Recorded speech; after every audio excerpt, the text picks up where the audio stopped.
the last question here. This time you can see again we have an equation that looks kind of big to begin with, and it's actually a surface area question when we will actually be working with this equation eventually in this course. It says SA, surface area, equals 2 pi r squared plus 2 pi rh. And it says to solve for h. So just like the previous example, I'm going to highlight the one that I want to isolate. So I want it by itself. Why isn't it by itself? Well, it's being multiplied by something and something's being added to it. So remember, when we're solving, what we want to do is kind of the opposite of order of operations. So we don't want to do the multiplying and dividing first. We actually want to do the adding and subtracting first. So the first thing I'm going to do is I'm going to get rid of this here, the 2 pi r squared. And why is it attached? How is it attached to the h, to this monster over here? It's attached by adding, so we're going to subtract both sides by that. So we're going to take our pen and we're going to subtract 2 pi r squared from both sides. And for some reason my pen just doesn't want to work. 2 pi r squared from that side, and I do the exact thing to this side.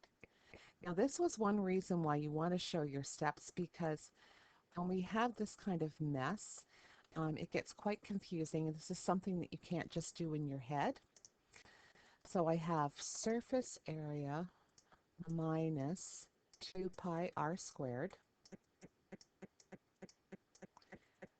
equals, and we had this, we subtracted it, so it's gone, and so now I have a positive 2 pi r h. And again, remember, we're interested in the h. I'm going to highlight it so we keep our eyes on that. And why isn't it by itself? Well, the 2 pi and the r are all multiplying by the h. So the opposite of multiplying by that would be to divide by it. So we need to divide both sides by 2 pi r. And the same on this side. Remember, the other side has two terms, but both terms have to be divided by that. And finally, we write our answer. So this is all gone. I'm left with h by itself. And on this side, we just have created another formula. So height equals the surface area minus 2 pi r squared, all divided by 2 pi r. Now again, if you were going to use this formula a lot, obviously you would just rearrange it and put your height equals surface area minus 2 pi r. And I think I missed my r up here, so I'll put it up there, all over 2 pi r. And sorry, my pi's look almost like a number sign.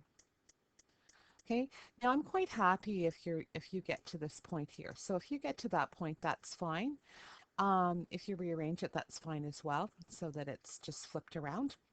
Obviously, it looks better flipped around, but if you get to here after doing all that work, that's fabulous.